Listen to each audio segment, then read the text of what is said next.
Notice with McCarthy, I'm treating Mick as a separate word.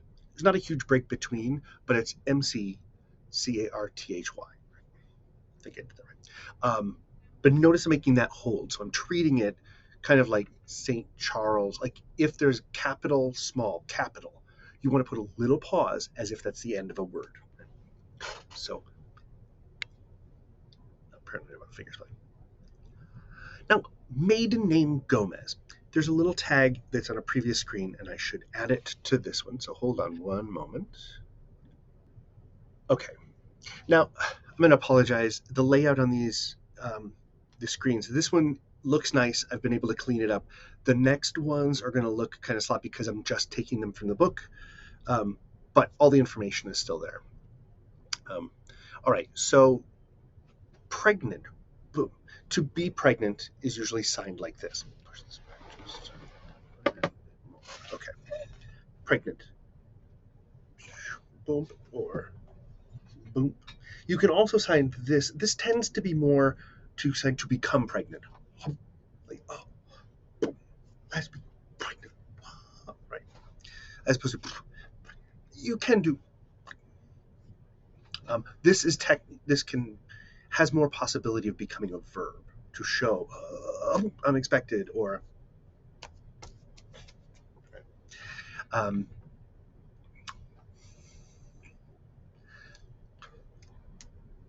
Daughter-law, right? Daughter-in-law.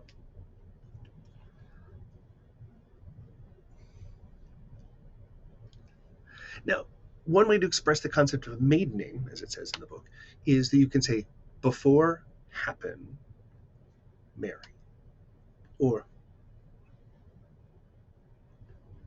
you could. The way I've tended to sign it myself is before marriage, last name what? There's many different ways you can sign this. There's no one consistent way of saying like maiden name. So Gomez, changed name, McCarthy. So even if you can't remember a specific vocab for something, if you can think of the story, how do you explain what that concept is? That's really clear.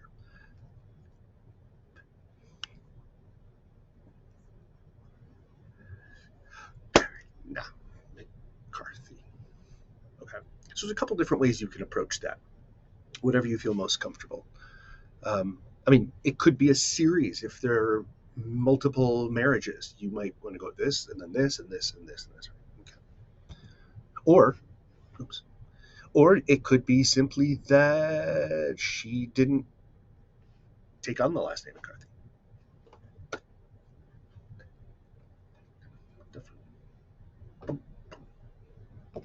So, families, there's so many different ways a family can be, so many different people. So a lot of what we're dealing with in this chapter is generic. This is also an old textbook, so it's not dealing with same-sex marriages. It's not dealing with any kind of gender identity. I think the most it gets into is a little bit of geographic, cultural things. But even then, I mean, take a look at the picture. It's black and white, so there's no shading going on, whatever. Diversity in the old edition of this book is severely lacking.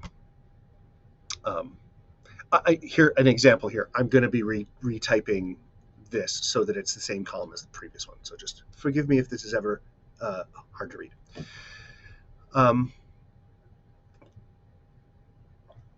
So what I'm setting up is, if I were showing this picture here, or if I had a picture of the family here, I would point to the person, give a clue as to which one I'm talking about. You know, sometimes pointing, if they're too close together or if it's confusing. So give a little hint, something they're wearing or like what they're doing. The grandmother is stirring.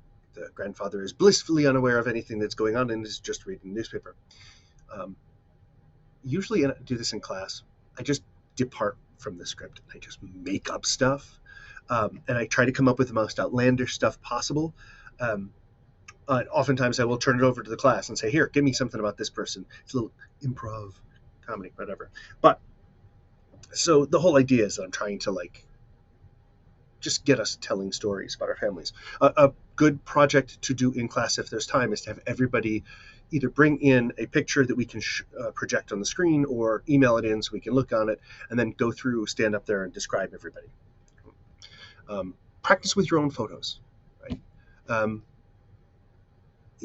a good way of doing it is take it, do the whole thing in English, and then think about, well, how would I sign this now? Because notice that we're following a kind of pattern where we're working our way across the picture, right? So, young girl, or she's the only one that's like little that we can tell. Um,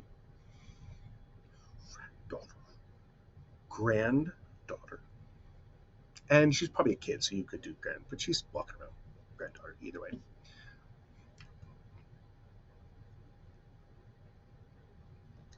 Nothing exceptional about her, I guess. Now we've worked our way across in this level, and then we're going to drop down and do the same thing in the lower level. So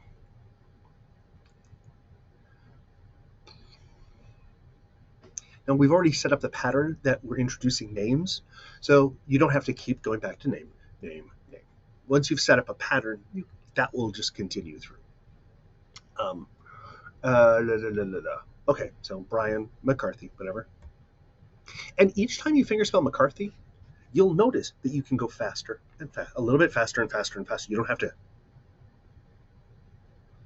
Once we get, oh, this whole family's got that same last name, great.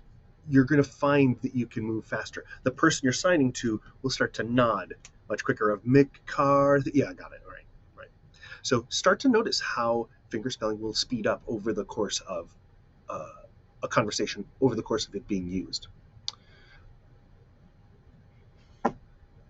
Again, notice we've dropped down. You could do a circle, work your way around.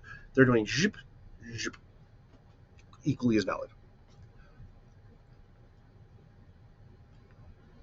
Now, they're saying grandmother. How can we tell from this that that's the grandmother? Because they all have white hair, right? So I would suggest, right, what's the action that she's doing? Brian, previously, reading newspaper, right? I believe that's what he's reading. So look for details that you can add to make sure that that person, that's the only choice that that can be. Could be red hair if it's color photo, and clearly the one with red hair is that one. In general, the best thing to do is find some visual clue that makes that person stand out from everybody else, and use that. You don't have to go through a whole list of ideas. What are the fewest things that you can give that identify that person? Oh God, what was the mystery date? Wasn't that the game where you would turn up all the things? Say, are they wearing glasses? And then you turn it down. Brown hair, blah, blah, blah, blah, right? So that kind of idea is what is the visual cue that will immediately or most quickly get your viewer to where you need them to be. So start thinking about that. That's how ASL tends to organize itself. We don't like needless repetition.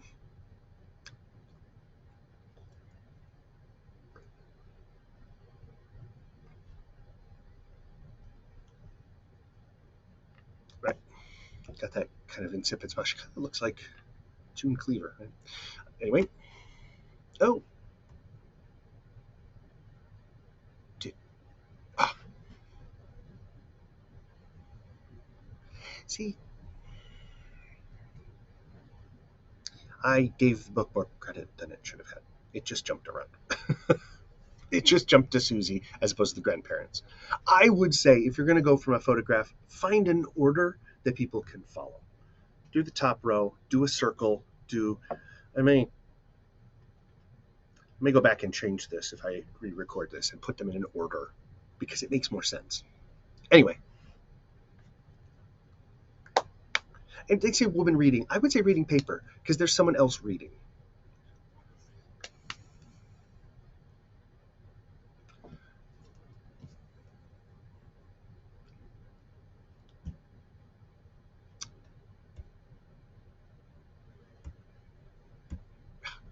Okay. Okay, now I'm going to be bothered by that.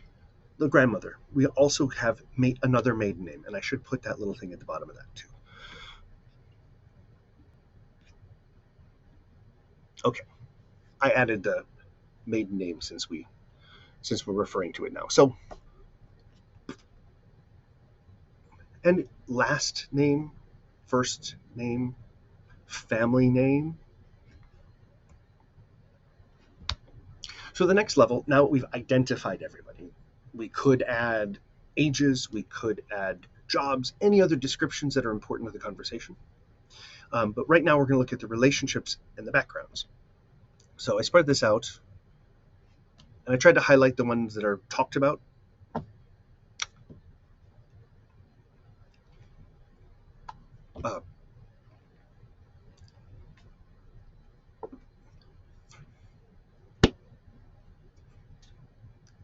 I would do marriage, not wedding.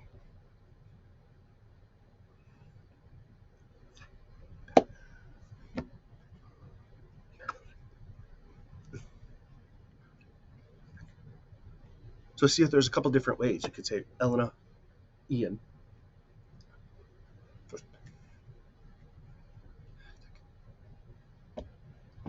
Or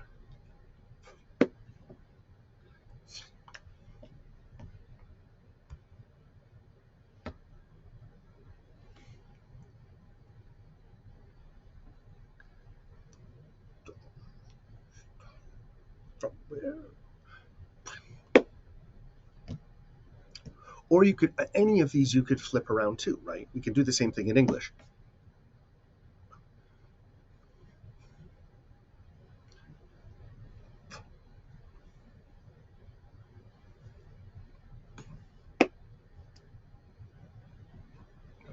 So just like with English, there are multiple ways we can say any of these concepts. So play around with that.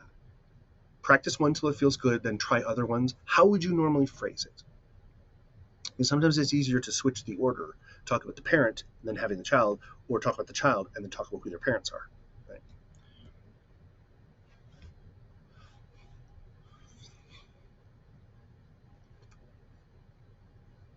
Recently divorced. I mean, she's got a smile on her face, so she's somewhat happy.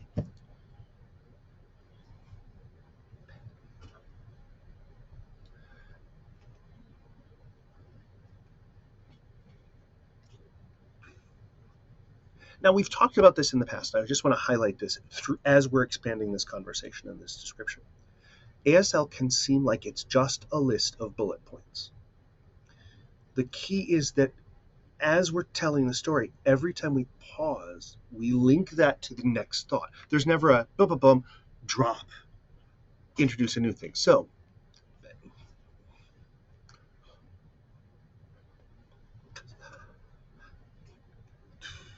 see how I've taken each of those things and chained them together? I never let my energy drop. Drop only happens at the end of the sentence. If you completely drop it, in order to be clear, you've got to pick it back up again.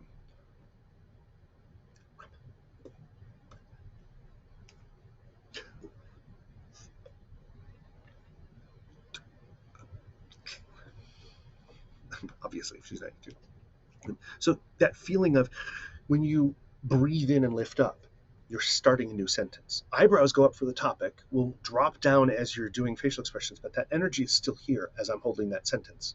And it's not until when I finish that thought, the rest of the body kind of lets out air, takes in new breath, new sentence starts. Okay, it's a little weird to think about like that, but it's truly new topic. I'm going to tell you, and I'm done. Now we can go more. We're going to go into the ethnic background, sort of the geographical background of each person. So, finally we talk about Brian. He's getting involved. Generation from Ireland.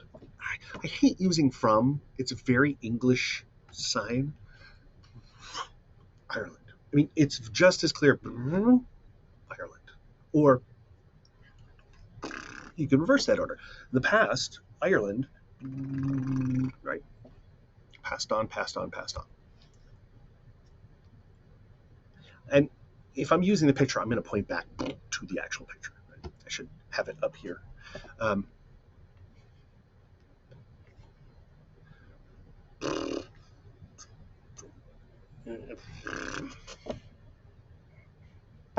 you could even want to play with like the father, Ireland, grandmother, Germany. It's a pretty advanced skill. So that idea of using both sides, that contrastive structure.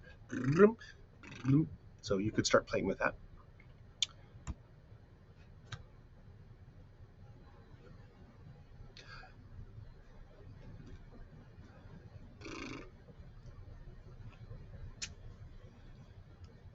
Full 100% Mexican.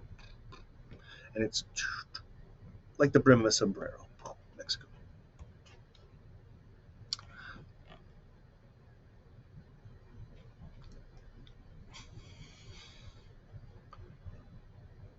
Right? From parents, right? Brian, you could set up Brian and Bump, they got married, boom, they had Ian. And we would see that on like a family tree, right? So half and half, 50-50.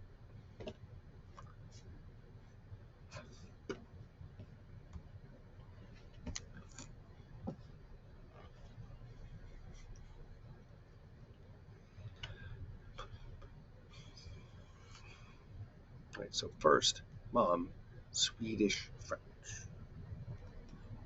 Now, this is kind of an awkward one.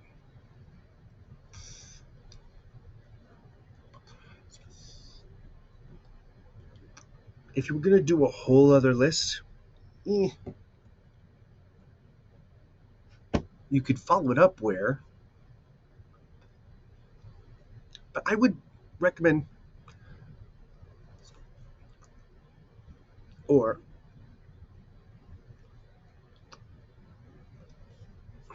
here's where contrastive structure really helps.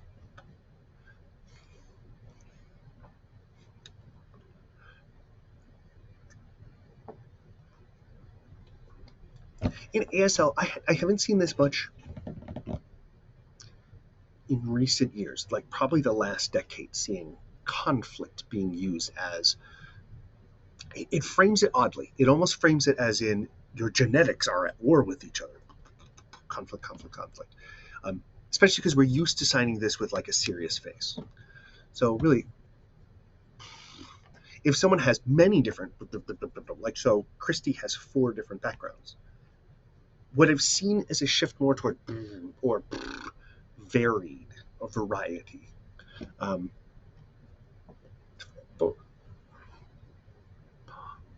Swedish, German, Irish. So I would say this is clearer. You may still see this, but I don't see the younger generation signing conflict. There are a lot of signs that have grown out of favor, and when you'll start to see them, you'll notice signs that an older generation and a younger generation don't sign at the same way. A lot of the younger generation still know the old ones. The older generation may not know the new ones. So anyway.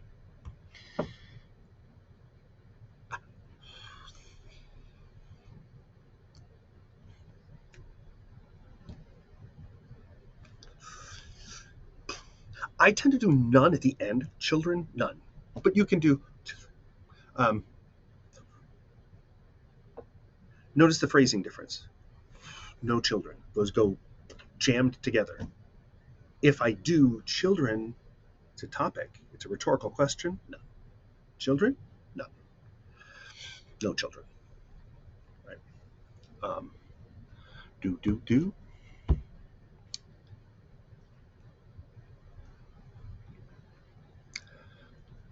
Every time you see POSS, doesn't refer to a car, it's possessive. So you're setting up the person and giving it to them. Great grandmother.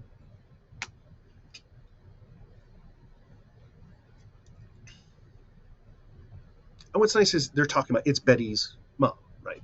So, um, so we've already talked about her. Let's just get a name though. And then we could review all of these, ask people if there's ones we don't have, we could add new ones. And as I say, I tend to go crazy. I'm like, let's switch that out. Germany's boring. Where do we want to learn? We pick up new countries, new relationships. How many divorces? Let's make Betty a serial divorcee. That's how she made her fortune, right? Bodies were never found. So be fun. Make it fun. If I do this as an assignment, I often will tell you, start with something normal, and then with each one get a little bit more crazy. Have fun. It makes it a little bit more interesting. Now we're going to get on to John's family tree, Vera's family tree. And again, you can sign through all of these. Topic, right? I'm asking a question.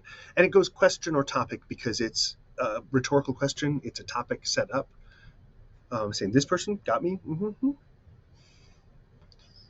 And mothers. So it's mother plus apostrophe S. Mothers. His mother's parents.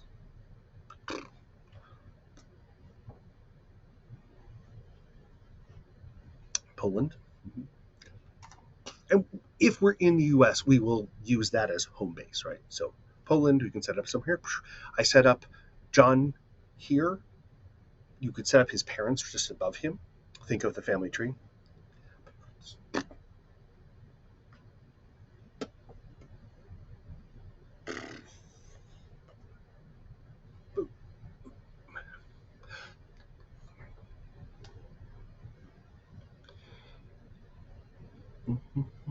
So now notice we're talking about his mother's mother and father, and then his father's mother and father. So you can set them up contrastive structure. If you put John in the middle,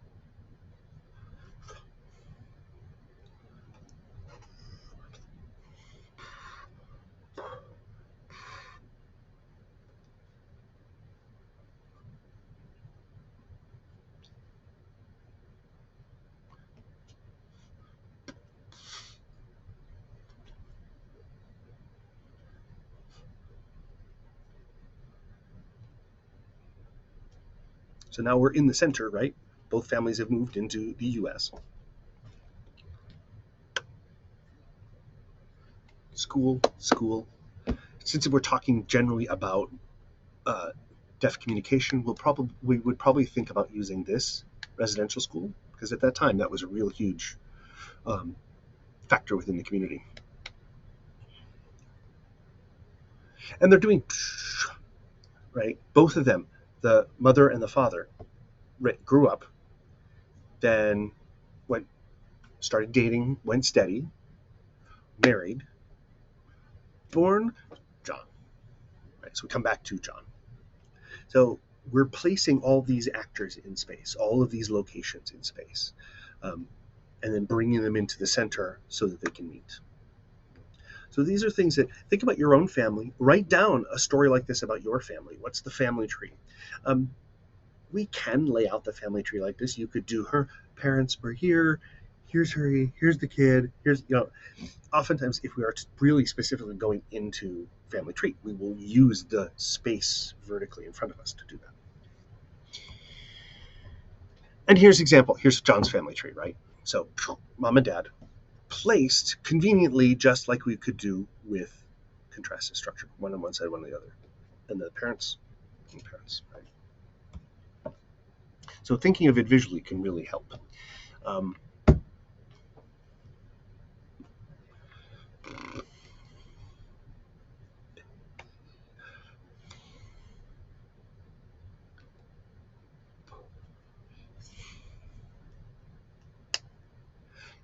And you'll oftentimes now see Native American.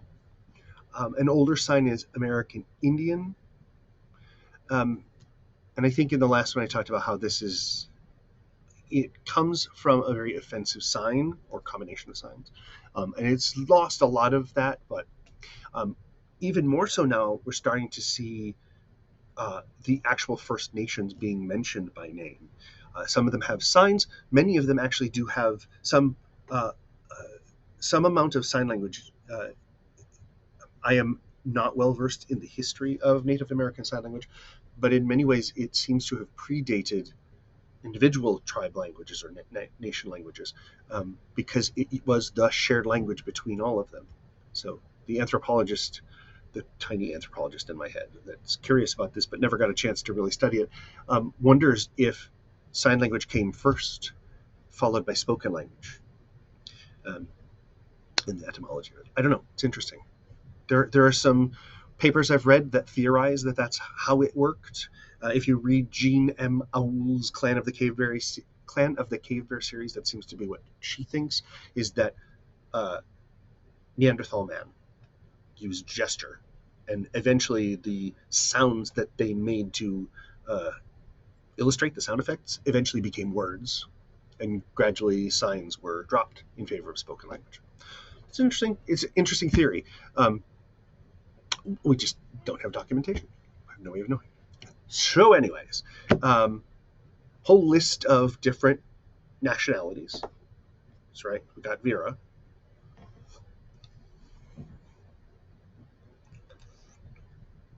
Her mother here, then possessive, the possessive mom, right? Then father from Italy.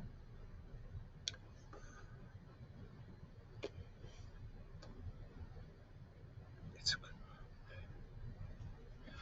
father. Oh, okay.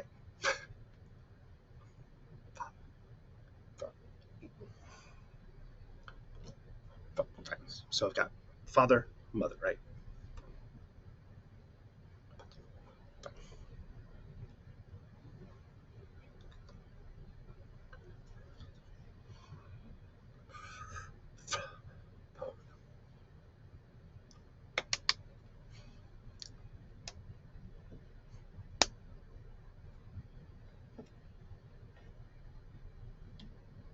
So it's setting up. Now take a look. Here's the.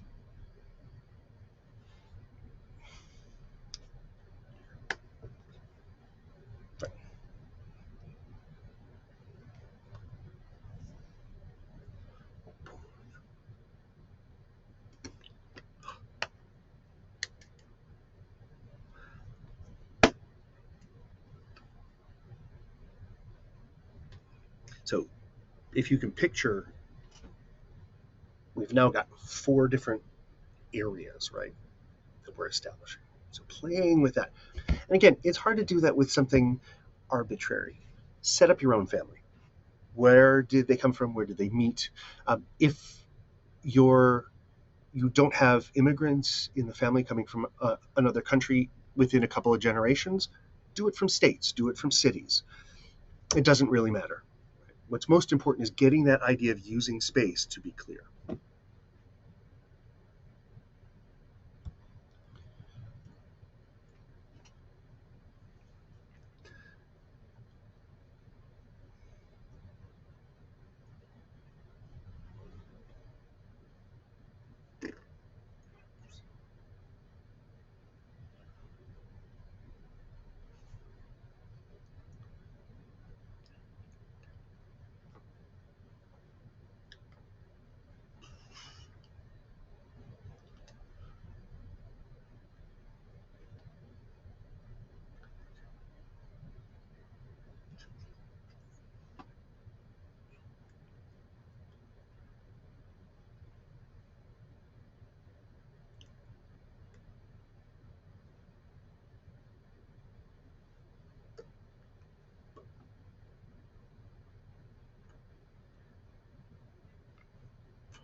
So it really depends on how you want to tell your own story and how you picture it in your head.